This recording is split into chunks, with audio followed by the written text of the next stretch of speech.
4 मिसरे क़िबला के इस्तक़बाल के लिए, सिर्फ 4 मिसरे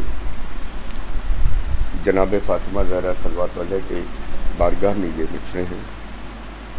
समात फरमाइए कि रोज़ बेदार बसीरत की नज़र होती है, रोज़ बेदार बसीरत की नज़र होती है, फ़ातिमा नूर जो बख्शे तो सहर होती है, फ़ातिमा नूर जो बख्शे तो सहर होती है।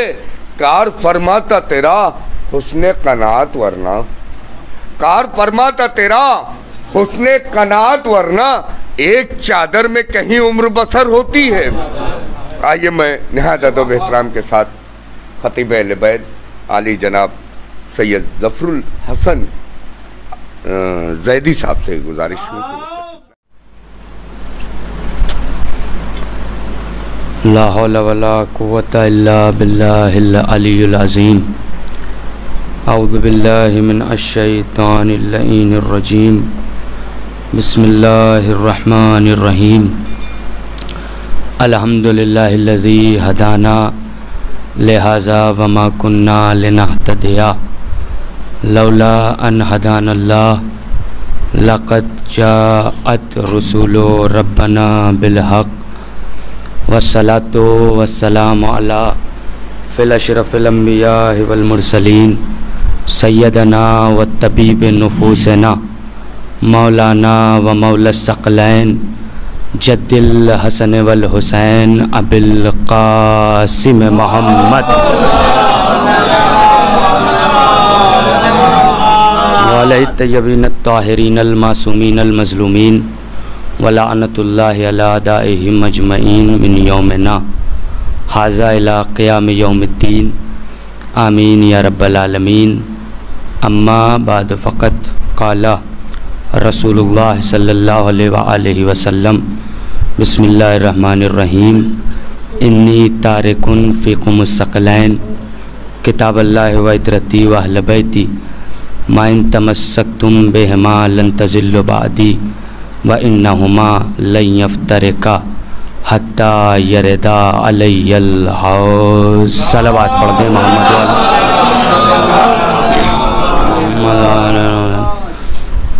अज़ादारान मज़लूम करबला व सोगवारान सरकार गरीब नैनवा, मातमदारान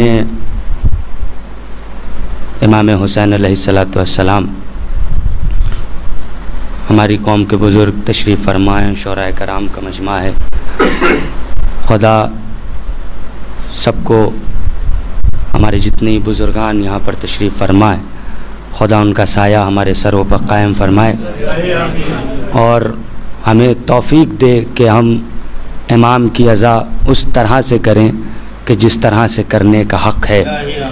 अज़ान मोहतरम, बरादरान ईमानी, करोड़ों सलाम हो अल्लाह के उन बरगज़ीदा बंदों पर के जिनके लिए अल्लाह ने लफ्ज़ दुरूद को खल्क़ फरमाया।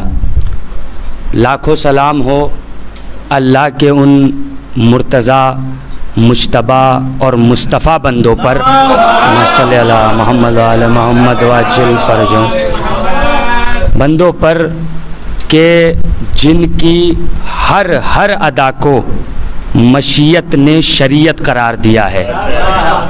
मशीयत ने शरीयत करार दिया है कि जिनके बैठने के सलीक़े का नाम शरीयत में क़ऊद है, जिनके टहलने की अदाओं को शरीयत में तवाफ़ कहा गया है, जिनके झुकने के सलीक़े का नाम शरीयत में रुकू है, जिनके सब्र का नाम रोज़ा है, ये वो हस्तियां हैं।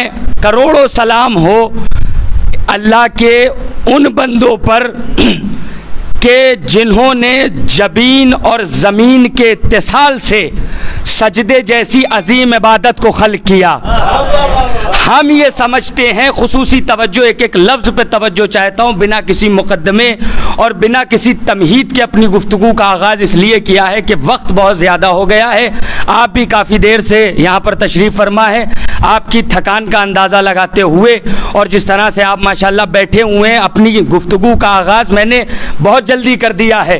तो अल्लाह ने, हम सलाम करते हैं उन हस्तियों को कि मशीयत ने जिनकी हर अदा को शरीयत करार दे दिया है, जिन्होंने जबीन और ज़मीन के इत्तिसाल से सजदे जैसी अजीम इबादत को खल्क फरमाया। हम ये समझते हैं कि जबीन ज़मीन से मुत्तसिल हो तो सजदा बनती है, लेकिन इन्होंने उस वक्त सजदा किया कि जब न जबीनों का तसव्वुर था न ज़मीनों का तसव्वुर था। सलवात पढ़ दे मोहम्मद वाले मोहम्मद पर।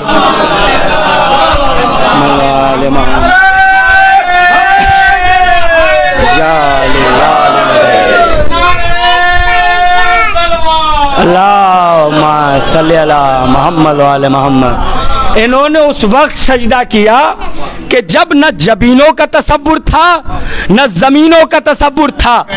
भाई देखिए, जो ज़मीन लफ्ज़ अब वाज़े कर दूं और अच्छी तरह से ताकि सबके ज़हन आलिया तक बात पहुंच जाए। भाई देखिए, ज़मीन और जबीन के खल्क होने के बाद जो सजदा करे, वजूद में आने के बाद जो सजदा करे, उसे साजिद कहा जाता है। जो ज़मीन और जबीन की खिलकत से पहले सजदा करे उसे सज्जाद कहा जाता है। जो ज़मीन और जबीन के खल्क होने से पहले सजदा करे उसे सज्जाद कहा जाता है। नहीं, और फ़र्क है साजिद और सज्जाद में। अगर आप मुतवज्जे हो तो मैं वाज़े करता चला जाऊं और मेरी मंजिल आसान होती चली जाए। भाई देखिए, साजिद किसे कहा जाता है?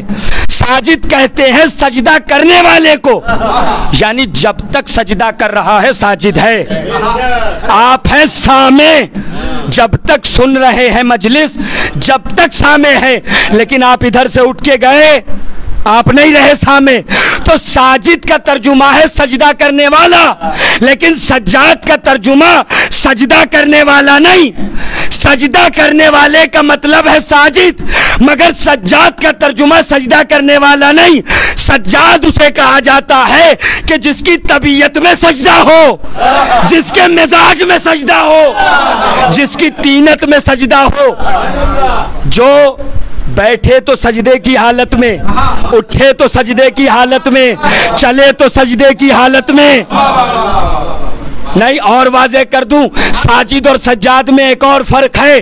भाई जो अपने सजदे से अपने आप को पहचानवाए उसे साजिद कहा जाता है।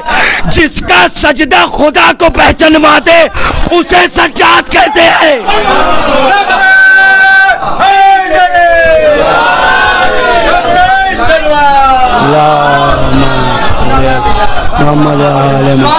जिसका सजदा खुदा को पहचानवा दे उसे सज्जाद कहा जाता है। खुदा को पहचानवाया भी इन्होंने है और खुदा को मनवाया भी इन्होंने है। अगर ये ना होते तो पता ही नहीं चलता कि खुदा कौन है, क्योंकि अल्लाह खुद कह रहा है कुंतो कंजन मखफिया, मैं छुपा हुआ खजाना था, मैंने चाहा कि मैं पहचाना जाऊं। अरे इनके अमल ने बताया, इनके सजदों ने बताया कि कोई मसजूद है, इनके इबादत ने बताया, इनकी इबादत ने बताया कि कोई है अल्लाह जिसकी इबादत करना है। इनके रिस्क बांटने की अदाओं ने बताया कि है कोई माबूद हकीकी जो कायनात को रिस्क तकसीम कर रहा है कोई माबूद। तो अल्लाह ने इस कायनात को खल्क फरमाया है और अल्लाह ने देखिए जब इस कायनात को खल्क किया है। अब मैं आहिस्ता आहिस्ता अपने मौजू की तरफ आ रहा हूँ। मैंने जिस हदीस मुबारका की तिलावत की है, मेरे ख़याल से इस मजमे में कोई ऐसा नहीं है जो इस हदीस के तर्जुमे से वाकिफ़ व आगाह ना हो। हमारी कौम का हर बच्चा, हर जवान और हर बूढ़ा, इस फर्श अज़ा पर बैठने वाला हर बुज़ुर्ग इन कलिमात से वाकिफ़ व आगाह है। भाई अल्लाह ने इस पूरी कायनात को बनाया, वो इस कायनात के ज़र्रे ज़र्रे का खालिक है। तो जब इस कायनात को अल्लाह ने खल्क फरमा दिया तो उसके बाद अल्लाह ने एक दूसरे को मोहब्बत की जंजीर में बांध दिया, एक दूसरे के लिए रिश्तों को बना दिया। क्यों? इसलिए कि अगर ये दरमियान में रिश्ते ना होना तो फिर इंसान इतना खूंखार हो जाएगा कि इंसान ही इंसान का गोश्त खाने लगेगा। इंसानियत को तबाह करने के लिए, दुनिया को बर्बाद करने के लिए किसी और की ज़रूरत ही ना होगी, इंसान ही इंसान को ख़त्म कर देगा।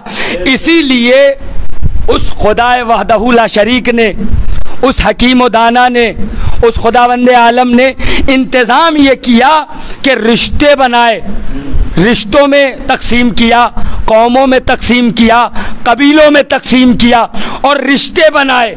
अब रिश्तों की जंजीरों में उसने माँ जैसा रिश्ता बनाया, उसने पी जैसा रिश्ता बनाया, उसने बाप जैसा रिश्ता बनाया, उसने भाई जैसा रिश्ता बनाया, उसने बहन जैसा रिश्ता बनाया, उसने चचा जैसा रिश्ता बनाया, उसने खालू जैसा रिश्ता बनाया, उसने मामू जैसा रिश्ता बनाया। मगर मेरे अजीजों, ये सारे रिश्ते उस खुदा ने बनाए तो थे रोज़े अव्वल। भाई माँ का रिश्ता, बाप का रिश्ता, बहन का रिश्ता, बाप का रिश्ता, मामू का रिश्ता, खालू का रिश्ता, ये सारे रिश्ते उसने बनाए थे रोज़े अव्वल। मगर इन रिश्तों में रंग आया करबला पहुंच के। तवज्जो चाह रहा हूं मैं, तवज्जो चाहता हूं इन तमाम रिश्तों को। लब्बैक या हुसैन, लब्बैक या हुसैन, लब्बैक या हुसैन।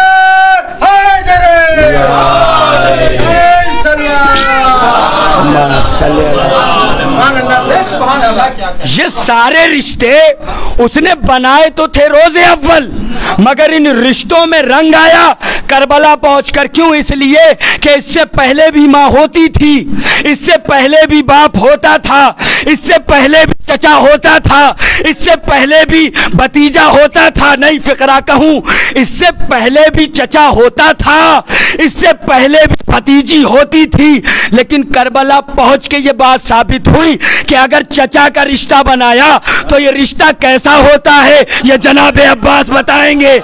अगर भतीजी का रिश्ता बनाया तो ये रिश्ता कैसा होता है, ये जनाबे सकीना बताएंगी। अगर फूफी का रिश्ता बनाया तो ये रिश्ता कैसा होता है, ये जनाबे ज़ैनब बताएंगी। अगर भतीजे का रिश्ता बनाया तो ये रिश्ता कैसा होता है, ये जनाबे अली अकबर बताएंगे। अगर भाई बहन का रिश्ता बनाया तो ये रिश्ता कैसा होता है, ये ज़ैनब व हुसैन बताएंगे। तो अल्लाह ने कायनात को खल्क किया, एक दूसरे को रिश्तों की जंजीर में बांध दिया। हाथों को जोड़ के गुजारिश है, तवज्जो मरकूज फरमाइएगा, जिस मंजिल तक लाना चाहता हूं आपको।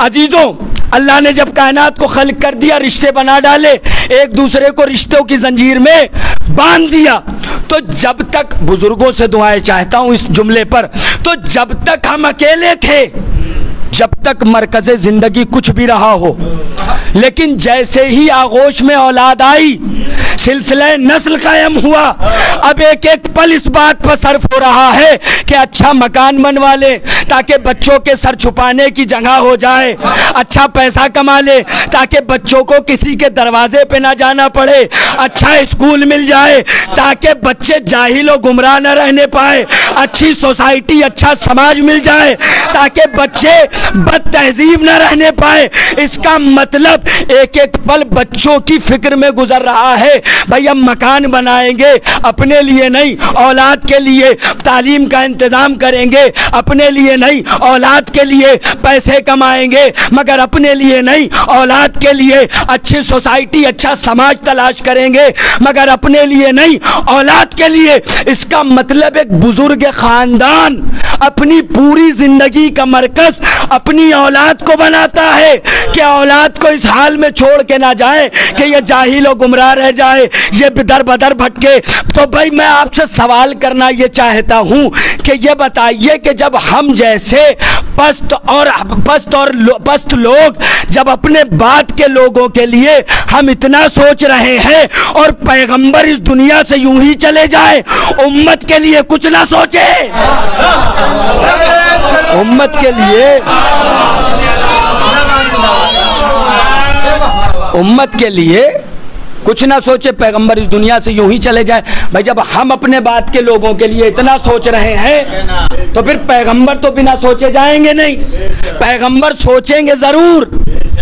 और सोचा क्या? भाई देखिए, उम्मत न माने ये अलग की बात है, लेकिन पैगंबर उम्मत को यूं छोड़ के ना जाएंगे, इसलिए कि वो नबी रहमतुल्लिल आलमीन है, वो ताजदार अंबिया है। भाई वो नबी कि जिसके पहलू में धड़कने वाला दिल ऐसा नर्म है कि जो औरत कूड़ा फेंक रही है जब तक सेहतमंद रहेगी नबी जाएंगे भी नहीं, जब तक सेहतमंद रहेगी नबी जाएंगे भी नहीं, जब बीमार पड़ेगी तब अयादत को जाएंगे, ताकि ये बात वाज़े हो जाए कि हमारा मिजाज क्या है, हमारा रहमो करम क्या है। तो वो नबी जो रहमतुल्लिल आलमीन है, क्या वो उम्मत को इस हाल में छोड़ के जा सकता है? भाई जब हम जैसे लोग नहीं जा रहे हैं अपनी औलादों को छोड़कर, तो वो नबी क्या छोड़ के जा सकता है? उम्मत ना माने ये अलग की बात। अच्छा, नबी ने सोचा क्या उम्मत के लिए? यही तो सोचा जो जाते जाते फरमाया, इन्नी तारिकुन फीकुमुस सकलैन किताब अल्लाह व इतरती व अहले बैती, मैं तुम्हारे दरमियान दो गिला कद्र चीजें छोड़े जा रहा हूँ, एक किताब खुदा है और एक मेरे अहले बैत हैं, और जब तक इन दोनों से जुड़े रहोगे गुमराह ना होगे। इसका मतलब हदीस पैगंबर के मुताबिक जिस किसी ने भी इन दोनों में से किसी एक को छोड़ा वो गुमराह हो गया, जिस किसी ने भी एक को छोड़ा वो गुमराह हो गया। नबी ने फरमाया, मैं तुम्हारे दरमियान दो चीज़ें छोड़े जा रहा हूँ, एक किताब खुदा है और एक मेरे अहले बैत हैं, जब तक इन दोनों से जुड़े रहोगे गुमराह ना होगे। अब अजीज़ों, सवाल ये पैदा होता है, नबी करीम ने यही तो इरशाद फरमाया कि जब तक इन दोनों से जुड़े रहोगे गुमराह ना होगे। तो पहले ये तो तय हो जाए कि ये जो कुरान और अहले बैत हैं, इन दोनों का आपस में रिश्ता कब तक रहेगा, ये दोनों साथ साथ कब तक रहेंगे। भाई कायनात का नाजुक से नाजुक रिश्ता हो, मजबूत से मजबूत साथ हो, मगर हर रिश्ते की तकदीर में है दूर हो जाना, हर साथ का मुकद्दर है बिछड़ जाना। मुझे आप बताइए, माँ बेटे से ज्यादा किसी का नाजुक रिश्ता है? नहीं है, लेकिन निजाम है कुदरत का कि कभी माँ जवान को रोएगी, कभी जवान अपनी माँ को कान्हा देगा। तो बिछड़ना तो हर रिश्ते की तकदीर में है। भाई हर रिश्ता टूटेगा, भाई का बहन से रिश्ता, बहन का भाई से रिश्ता, बाप से बेटे का रिश्ता, बेटे का बाप से रिश्ता, माँ से बेटे का रिश्ता, बेटे से माँ का रिश्ता, फूफा से भतीजे का रिश्ता, भतीजे का फूफा से रिश्ता, हर रिश्ता टूटेगा। लेकिन हदीस पैगंबर के मुताबिक एक ही रिश्ता है कायनात में जो टूटने वाला नहीं है, कुरान का अहले बैत से रिश्ता और अहले बैत से कुरान का रिश्ता। ये वो अटूट रिश्ता है कि जो टूट ही नहीं सकता। तो मेरे मेरे नबी या नबी अल्लाह, ये तो बता दीजिए कि ये टूटेगा नहीं तो फिर होगा क्या? का हदीस आगे पढ़ो। मैंने हदीस में ये भी वाज़े कर दिया है कि इन दोनों का साथ कब तक रहेगा या नहीं रहेगा। अब जो हदीस आगे पढ़ी तो इरशाद हुआ, व इन्नहुमा लन यफ्तरिका हत्ता यरदा अलैहिल हौज़। याद रखना, कुरान और अहले बैत में हरगिज़ जुदाई नहीं होगी और ये मुझसे हौज़े कौसर पर मुलाकात करेंगे। भाई ये बात जो नबी ने इरशाद फरमाई, ये तो दावा है ना कि ये दोनों जुदा नहीं होंगे और ये दोनों मुझसे हौज़े कौसर पर मुलाकात करेंगे। लेकिन दावा किसी का भी हो, कोई भी हो, हर दावा दलील के बगैर रद्द कर दिया जाता है। भाई नबी का फकत दावा है कि कुरान और अहले बैत जुदा नहीं होंगे, लेकिन दलील क्या है कि कुरान और अहले बैत में जुदाई नहीं होगी। तारीख़ आदम व आलम में अक्सर मौक़ों पर दावा किया है नबूवत ने, मगर दलील दी है इमामत ने। भाई नबी का दावा है कि कुरान और अहले बैत जुदा नहीं होंगे, इमामत ने दी दलील। इमाम हुसैन ने करबला के मक्तल में आके बता दिया, ऐ जालिमो आओ, कुंद खंजर भी लाओ, मेरा गला मेरे तन से काट दो, लेकिन इतना याद रखना कि मेरा सर मेरे तन से जुदा तो कर सकते हो, लेकिन जब मैं नोके नेज़ा की बुलंदी पर जाऊंगा तो वहां से कुरान पढ़ के बताऊंगा कि कुरान और अहले बैत में जुदाई नहीं होगी।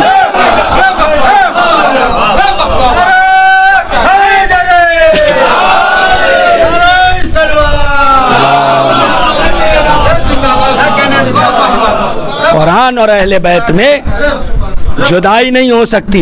अरे ये मेरे नाना ने कहा है, किसी आम का कलाम नहीं है, ये मेरे नाना का कलाम है कि कुरान और अहले बैत में जुदाई नहीं होगी। और ज़माने वालों, तुम हुसैन से मुकाबला करने के लिए चले हो। हुसैन की अजमत बड़ी बाला है, बड़ी आला है। भाई इमाम हुसैन ने कहा, ज़माने वालों सुनो, तुम हो कौन और हम कौन है? उम्मत और है, हुसैन और है। भाई हुसैन वो है कि जिसने शीर ज़हरा पिया है, जिसने ज़बान मोहम्मद चूसी है, जिसकी रगों में खून अली इब्न अबी तालिब है, वो है हुसैन। भाई हुसैन और है, उम्मत और है। क्यों? इसलिए कि हुसैन क्या है?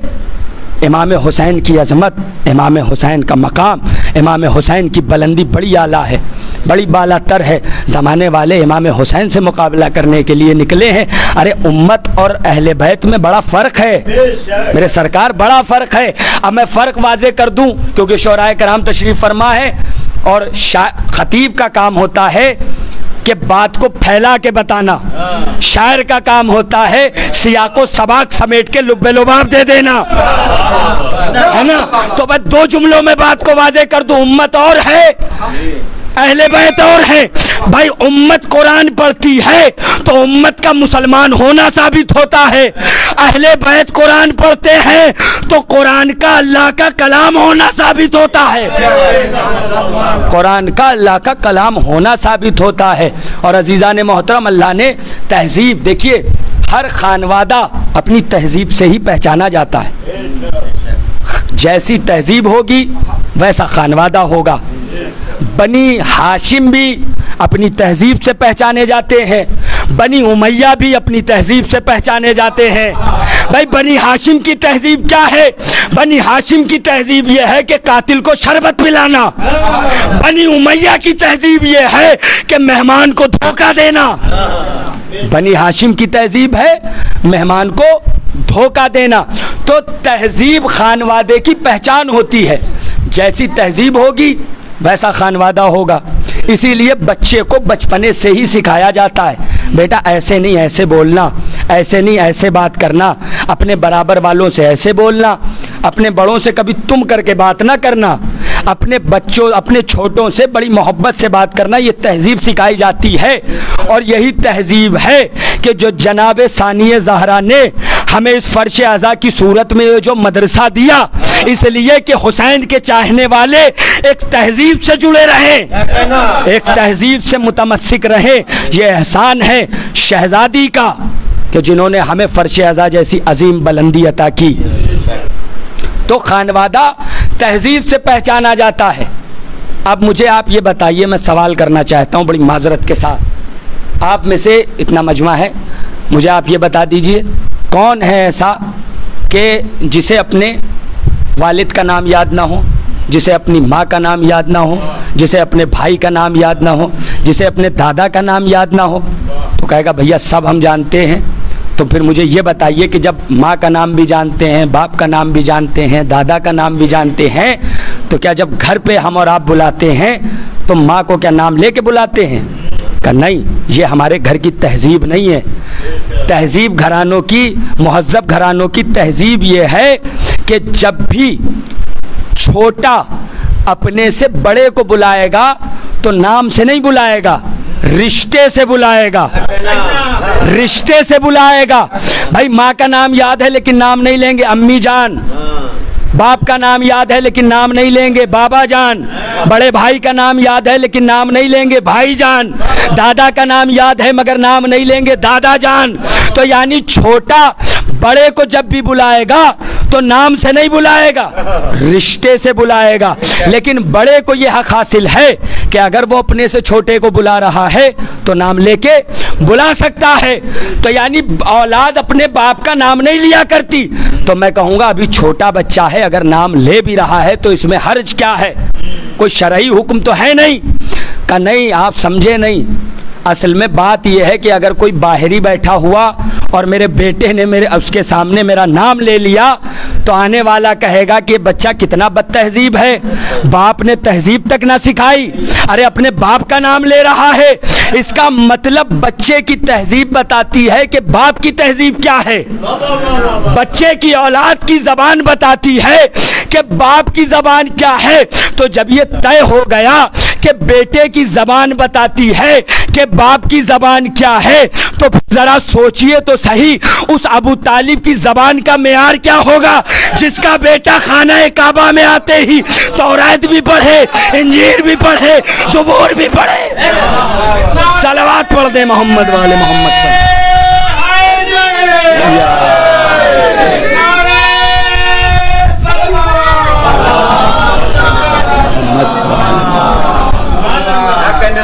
वो अबू तालिब कि जिसका बेटा खाना काबा में आए, तौरात भी पढ़े, इंजील भी पढ़े, ज़बूर भी पढ़े और कुरान की तिलावत भी करे।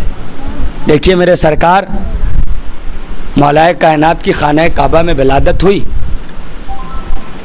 मेरे मौला की वालिदा गिरामी मौला को लेके बाहर निकली, बच्चा आगोश रिसालत में आया और अभी बच्चा 3 रोज़ का है। आते ही आगोश रिसालत में मुस्कुरा के कहा, या नबी अल्लाह, कहिए तो तौरात सुनाऊं, कहिए तो इंजील सुनाऊं, कहिए तो ज़बूर सुनाऊं, कहिए तो कुरान सुनाऊं। अली ने कहा सुना दे मेरे नबी ने कहा सुना दे मेरे वसी, सुना दे मेरे जानशीन। लेकिन नबी ने कहा अली इंजील साहिब इंजील से बेहतर, तौरात साहिब तौरात से बेहतर, ज़बूर साहिब ज़बूर से बेहतर, मगर अली कुरान मेरी तरह। तो अली ने दस्ते अदब जोड़े आलम तसव्वुर। मौला ने कहा या नबी अल्लाह, क्या आप भी पढ़े लिखे हैं? कहा या ना, क्या अली क्या मतलब है? कहा हमने तो मुसलमानों के मुंह से सुना है कि नबी पढ़ाई लिखा नहीं था, नबी तो हमारे जैसा था, नबी तो हमारे जैसा था। नबी ने कहा अली सुनो, इल्म का इजहार साहिब इल्म के सामने किया जाता है, जाहिल के सामने नहीं किया जाता। इल्म का इजहार मोहम्मद, इल्म का इजहार साहिब इल्म के सामने किया जाता है, जाहिल के सामने नहीं किया जाता। और मेरे मौला ने आते ही कहा क्या सुनाऊं? या मेरे मौला यही पूछ लेते कि ये सुना रहा हूं या नबी अल्लाह सुनिए। का नहीं, अगर ये कह देता कि ये सुना रहा हूं तो दुनिया कहती अली को जितना याद था उतना सुना दिया। अली एक ही वक्त में 2 दलील कायम कर रहे हैं कि ना सुनने वाले का इल्म महदूद है और ना सुनाने वाले का इल्म महदूद है। 2 दलीलें मेरा मौला दे रहा है। अच्छा, एक और बात कि कोई किताब छप के बाजार में आ गई हो, उस किताब का पढ़ना और है, लेकिन एक किताब जो 20 बरस के बाद छपने वाली है, आने वाली है, उस किताब का सुनाना ये कमाल है। भाई अली ने खाना काबा में इंजील सुनाई, आ चुकी थी, तौरात सुनाई, आ चुकी थी, ज़बूर सुनाई, आ चुकी थी, मगर मेरे सरकार कुरान तो अभी आया ही नहीं था। तो दुनिया कहती अली ने कुरान कैसे सुना दिया? भाई अली तो अली है, भाई अली ने कुरान कैसे सुना दिया? तो भाई ये बात 2 सूरतों से खाली नहीं है। लोग पूछते हैं ना कि अली ने कुरान कैसे सुना दिया जब कुरान आया नहीं, तो अली ने कुरान की तिलावत कैसे कर दी? तो भाई बात 2 सूरतों से खाली नहीं है। या तो ये मानिए कि अली उस ज़ात का नाम है कि जिसकी नज़रों का नाम लौहे महफूज हो, अली उस ज़ात का नाम है कि जिसकी नज़रों का नाम लौहे महफूज हो, और या फिर ये मानिए कि अली जो कहता जाता है वो कुरान बनता जाता है। अली जो कहे वो कुरान बनता चला जाता है। दुनिया पूछती है कि भाई अली ने सुना कैसे दिया? भाई अली तो अली है, अली के घर के बच्चे भी वो हैं कि जो लौहे महफूज को जानते हैं। अली के घर के बच्चे भी वो हैं जो लौहे महफूज को जानते हैं, लौहे महफूज को पढ़ना जानते हैं। भाई अच्छा ये बताइए कि लौहे महफूज का खालिक कौन है? का खुदावंद आलम। तो फिर लौहे महफूज पर क्या लिखा है ये देखने के लिए अल्लाह की आंखें ही तो चाहिए। अली कौन है? ऐनुल्लाह। लौहे महफूज पर क्या लिखा है इसे सुनाने के लिए अल्लाह की ज़बान ही तो चाहिए। अली कौन है? लिसानुल्लाह। अली लिसानुल्लाह। तो अली हैं। अली के घर के बच्चे भी वो हैं कि जो ये जानते हैं कि लौहे महफूज पर क्या लिखा है। दलील दे दूं? आप कहेंगे दलील क्या है? तो भाई जब पंजतन चादर के नीचे जमा हुए तो जिस चादर के नीचे नबी करीम जा रहे हैं, मेरा मौला जा रहा है, शहजादी कौनैन जा रही हैं और दोनों शहजादे जा रहे हैं, उसी घर में शहजादी ज़ैनब भी हैं। लेकिन ये नहीं पूछा क्या मैं भी चादर के नीचे आऊं। एक बीबी थी जो लौहे महफूज को नहीं पढ़ सकती थी, उन्होंने पूछ लिया क्या मैं भी आ जाऊं। तो नबी ने कहा अंते अलल खैर, आप खैर पे हैं, अहले बैत में नहीं हैं। आप खैर पर हैं, अहले बैत पर नहीं है। यानी नबी ने बता दिया कि जब खैर वाली बीबी अहले बैत में नहीं है तो फिर शर वाली बीबी अहले बैत में कैसे आ सकती है। सलवात पढ़ दे मोहम्मद वाले मोहम्मद। शर वाली बीबी अहले बैत में कैसे आ सकती है। और अजीज़ान मोहतरम, नबी करीम का मर्तबा, नबी करीम का मकाम बहुत ही बालातर है। अल्लाह के नबी ने जो मकाम है ना, अल्लाह ने अपने नबी को बड़ी फजीलतें अता की हैं। अब अगर मैं यहाँ पर मजलिस पढ़ने के लिए आया हूँ तो ये मेरे साहिब खाना का फरीज़ा है जिन्होंने मुझे बुलाया है कि वो ये बताएं कि ये ज़ाकिर हैं। तो फिर जिस तरह से अल्लाह ने अपने हबीब को जो फजीलतें दी हैं, तो फिर अल्लाह का भी ये फ़र्ज़ है कि वो अपने हबीब की फ़जीलतों को बताए कि मेरा हबीब है क्या, मेरे हबीब की अज़मत क्या है, मेरे हबीब का मकाम क्या है, मेरे हबीब का मर्तबा क्या है। अज़ीज़ान मोहतरम, मैंने अभी क्या कहा कि छोटा जब भी अपने से बड़े को बुलाएगा तो नाम से नहीं बुलाएगा, रिश्ते से बुलाएगा। तो अब मुझे ये बताइए कि इस कायनात में क्या अल्लाह से बड़ा है कोई? कोई नहीं है। तो आइए जब देखते, अब जब हमें ये मालूम हो गया कि अल्लाह से बड़ा इस कायनात के अंदर कोई नहीं है, अच्छा नबी भी उसने एक बनाया नहीं, 1,24,000 बनाए। तो आइए देखते हैं वो अल्लाह अपने से छोटे नबियों को किस तरह से बुलाता है। जब उसने जनाब आदम को आवाज़ दी, कुरान में मौजूद है, इरशाद रब्बुल इज़्ज़त हो रहा है बिस्मिल्लाहिर्रहमानिर्रहीम, या आदम उसकुन अंता व ज़ौजकल जन्ना। ऐ आदम, आप और आपकी ज़ौजा जन्नत में रहिए। अल्लाह ने जनाब आदम का नाम लिया, ऐ आदम। तवज्जो चाहता हूँ, बस आखिरी बात और आपकी ज़हमत तमाम है। अल्लाह ने जनाब आदम का नाम लिया कि ऐ आदम। अब आइए जब उसने और नबियों को पुकारा तो किस तरह से पुकारा, फिर पढ़िए कुरान खोलते हैं बिस्मिल्लाहिर्रहमानिर्रहीम, या नूह एहबित व सलाम नामनीन। ए नूह, आप सलामती के साथ कश्ती से उतर आइए। अल्लाह ने जनाब नूह का भी नाम लिया, क्यों? इसलिए कि बड़ा है, उसे ज़ेब देता है कि वो नबियों के नाम ले। अब जब उसने फिर नबी को पुकारा, फिर कहा या इब्राहीम कद सद्दत तक रोया। ऐ इब्राहीम, आपने ख्वाब को सच कर दिखाया। अल्लाह ने जनाब इब्राहीम का भी नाम लिया, क्यों? इसलिए कि वो अल्लाह सबसे बड़ा है, सारी बुजुर्गी उसी को सजावार है, उसे ज़ेब देता है कि वो नबियों के नाम ले, या आदम, या नूह, या इब्राहीम, या मूसा, या ईसा, या नूह, या यहिया। तो फिर मुझे ये बताइए, वो खुदा जो इन सारे नबियों से बड़ा है, जो आदम से बड़ा है, जो नूह से बड़ा है, जो इब्राहीम और इस्माइल से बड़ा है, जो यहिया और ज़करिया से बड़ा है, भाई वो खुदा मेरे नबी से भी तो बड़ा है। वो खुदा मेरे नबी से भी तो बड़ा है।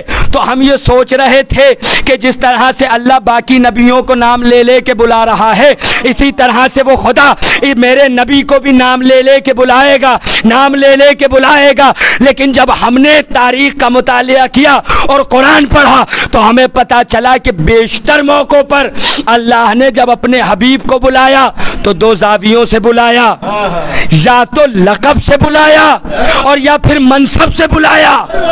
जब मनसब से बुलाया तो कैसे बुलाया? या अय्युहन नबी, ऐ मेरे नबी, नबूवत मनसब। या अय्युहर रसूल, रिसालत मनसब। और जब लक़ब से बुलाया तो किस तरह से बुलाया? क्या कहा?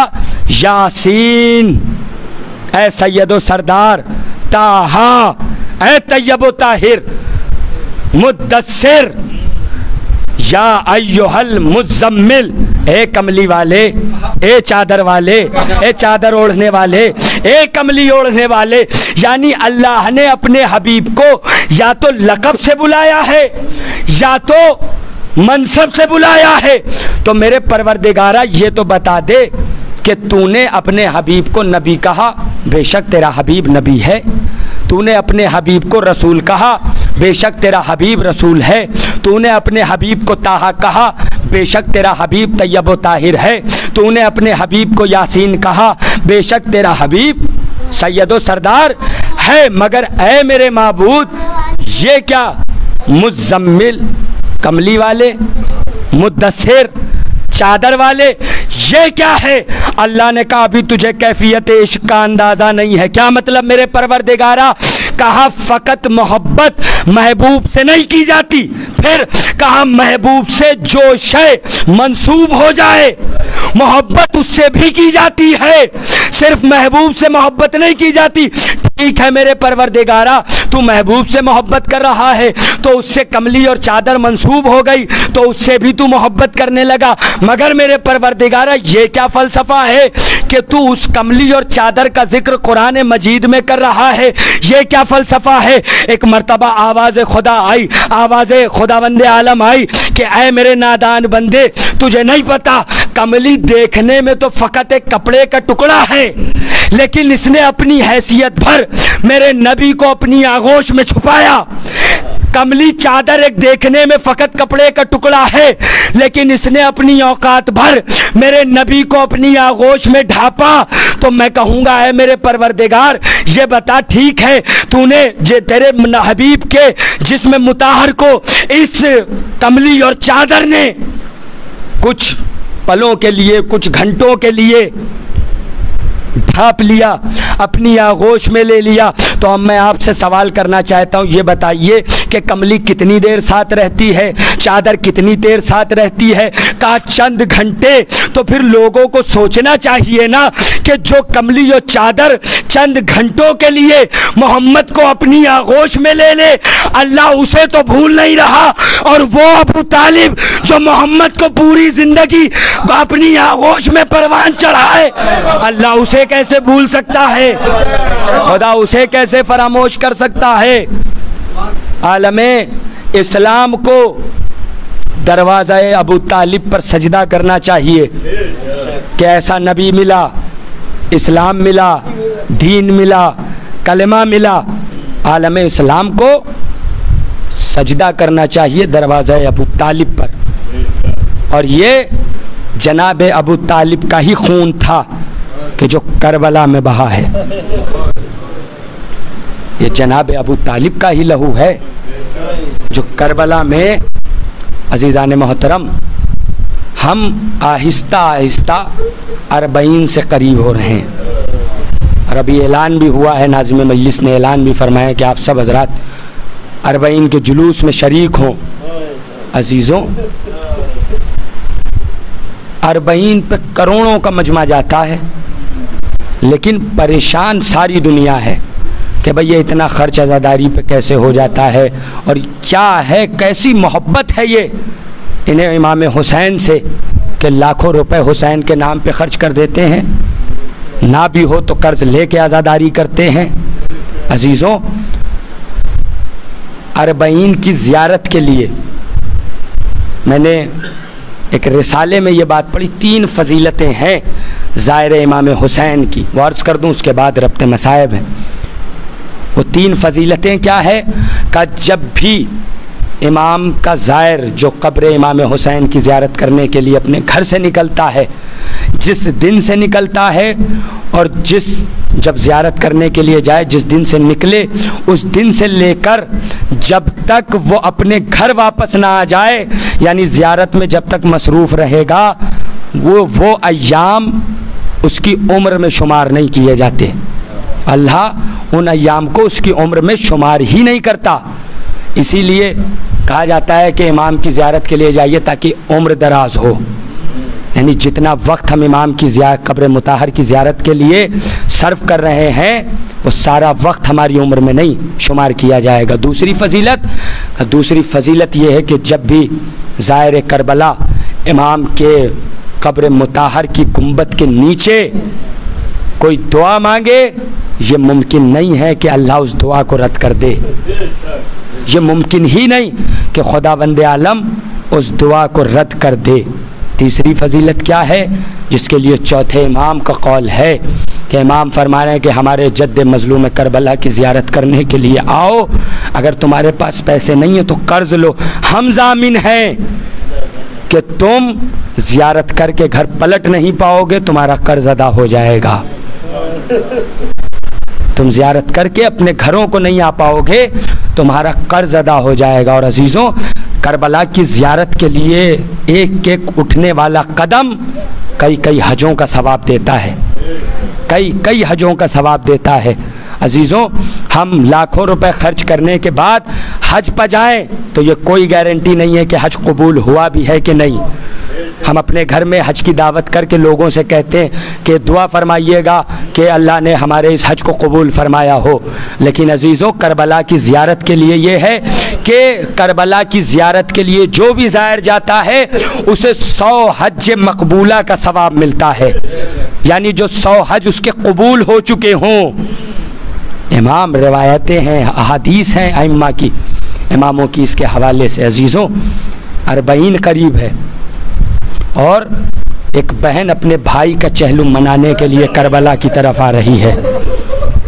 जानते हैं, मैं ज़रा अलम मौला अब्बास यहाँ पर सजा, इसलिए थोड़े से मसाइब गाजी अब्बास के और उसके बाद वो चहलुम के मसाइब अर्ज़ करूँगा आपकी खिदमत में। पुरसा दे लीजिएगा, इसलिए कि आपके वक्त का इमाम भी यहाँ पर अपने जद्द मज़लूम का पुरसा लेने के लिए आया है।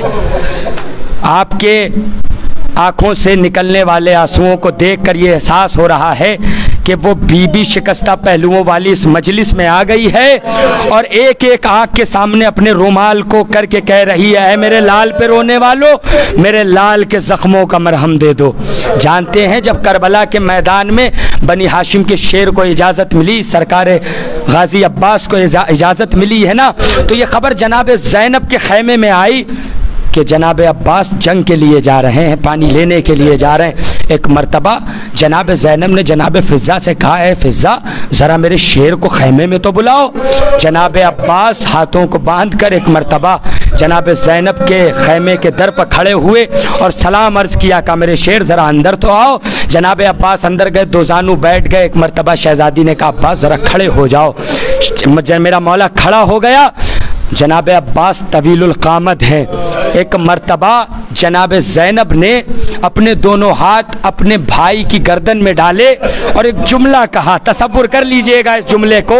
एक जुमला का, भाई अब्बास, जब मैं शहजादी बनकर पहली मर्तबा कूफे गई थी ना, तो मेरे बाबा ने कहा था, ऐ बेटी ज़ैनब, ये वही कूफा है जहाँ तुझे कैद होके आना है। लेकिन मेरे भाई अब्बास, मैं सोचती थी ये कि बाबा ने कहा है तो मुझे यकीन तो था, लेकिन मैं कभी कभी ये सोचती थी कि जिस ज़ैनब का अब्बास जैसा भाई हो, उस अब्बास के होते हुए किसकी मजाल है कि जो ज़ैनब के बाजुओं में रसन बांधे। हाँ, आज़ादारा ने मजलूम करबला, जनाब अब्बास जब जाने लगे तो ज़ैनब ने कहा, अब्बास, अब जिस ज़ैनब को यकीन हो गया कि ज़ैनब के बाजुओं में रसन बांधी जाएगी, एक मर्तबा जनाब ज़ैनब ने बीबियों को यकजा किया और एक जुमला कहा, बीबियों, मैं मदीने से तुम्हारे पर्दे की जमानत लेके आई थी ना, मैं अपने पर्दे की जमानत वापस लेती हूँ। ऐ बीबी क्यों? कहा इसलिए कि जो अब्बास मेरी ढारस था वो अब्बास मुझसे जुदा हो रहा है। जज़ाकल्लाह, खुदा आपको कोई गम ना दे सिवाय गम मजलूम करबला के आज़ादारों। गाजी अब्बास का अलम सजा है, गाजी अब्बास का अलम है। ये वो अलम है, उस हस्ती का अलम है कि जहाँ से मुरादे खाली नहीं जाया करती। ये बाबुल हवाइज हैं, बाबुल मुराद हैं। लीजिए आज़ादारों, जनाब अब्बास की शहादत हुई। एक मरतबा वो वक्त भी करबला के मख्तल में आया कि 70 कदम के फासले पर बहन खड़ी देख रही थी। हुसैन की खुश्क गर्दन पर कुंद खंजर चल रहा है। सुबह आशूर ख़त्म हो गई, शाम गरीबा आ गई। जनाब ज़ैनब जलते हुए खैमों की राख पर बैठी हुई है। 11 मुहर्रम की सुबह नमोदार हुई। अहले हरम को असीर किया गया, बाजुओं में रस्सियाँ बांधी गई। एक रसन है, 12 गले हैं। जनाब सकीना, जनाब ज़ैनब, तमाम बीबियों को ऊँट पे बांधा गया। आज़ादारों, जनाब ज़ैनब शाम और कूफा को फतह करती हुई जा रही हैं। जानते हैं जब जनाब ज़ैनब को कैद ज़िंदान से रिहाई मिली तो जनाब ज़ैनब मदीने गई हैं। एक मरतबा जब मदीने आई हैं तो एक मरतबा नाना के रोज़े पे आकर एक मरसिया पढ़ा। जानते हैं क्या? नाना, आपकी उम्मत ने मेरे हुसैन को कत्ल कर दिया। नाना, अब्बास के बाजू करबला में कलम कर दिए गए। नाना, हमें नामहरमों के मजमे में बेमकना और चादर लाया गया। ऐ नाना, इस तरह से हमारे बाजुओं में रस्सियों को बांधा गया कि अगर ये नामहरमों का मजमा ना होता तो मैं अपने बाजुओं को दिखाती नाना कि अभी भी रस्सियों के निशान है। ऐ आज़ादारों, एक मरतबा सारा मदीना रो रहा है। जनाब ज़ैनब ये मरसिया पढ़ रही है। अब कब्रे जनाब रसूल खुदा में ज़लज़ला आया। अब जनाब ज़ैनब अपने भाई का चहलुम करने के लिए करबला आ रही है। सबसे पहले ज़ाहिर हैं जनाब जाबिर इब्न अब्दुल्लाह अंसारी, इमाम हुसैन की कब्र के। जनाब जाबिर, रावी कहता है जनाब जाबिर इधर इमाम हुसैन की कब्र के पास बैठे हैं, इधर जनाब ज़ैनब सरजमीन करबला पर पहुंची। रावी कहता है कि सारी बीबियों का और जनाब ज़ैनब का ऊँट से उतरना ज़रा सा मुख्तलिफ था। क्या था? रावी कहता है सारी बीबियाँ ऊँट की पुष्ट से उतरती थी, मगर जनाब ज़ैनब ने ज़मीन करबला पर अपने आप को ऊँट की पुष्ट से गिराया था। सारी बीबियाँ कदमों से चल के गई, लेकिन जनाब ज़ैनब घुटनियों के बल अपने माजाहे की कब्र पर गई। एक मरतबा जनाब अब्बास की कब्र पर शहजादी गई, मरसिया पढ़ा। अब जनाब ज़ैनब एक मरतबा इमाम हुसैन की कब्र पर आई। मसाइब तमाम किए मैंने, अब इमाम हुसैन की कब्र पर आई, मरसिया पढ़ना शुरू किया। ऐ भैया हुसैन, तुम्हारे मकसद को मैं बचा लाई हूँ। ऐ मेरे माजाए हुसैन, देखो ये उम्मे कुलसूम है, मैं इन्हें बचा लाई हूँ। ऐ मेरे माजाए हुसैन, देखो ये रुकैया है, मैं इन्हें बचा लाई हूँ। ऐ मेरे माजाए हुसैन, देखो ये जनाब उम्मे लैला है, मैं इन्हें बचा लाई हूँ। एक मरतबा जनाब ज़ैनब ने कहा, ऐ भाई हुसैन, देखो ये सज्जाद है, मैं इमामत को बचा लाई हूँ, मगर ऐ मेरे भाई हुसैन, अपनी इस बहन ज़ैनब को माफ़ कर देना। क्यों बीबी? कहे भाई, मैं तेरे सीने पे सोने वाली सकीना को न ला सकी। अरे तेरे सीने पे सोने वाली सकीना कैद जिंदान में सो रही है। ऐ भाई मुझे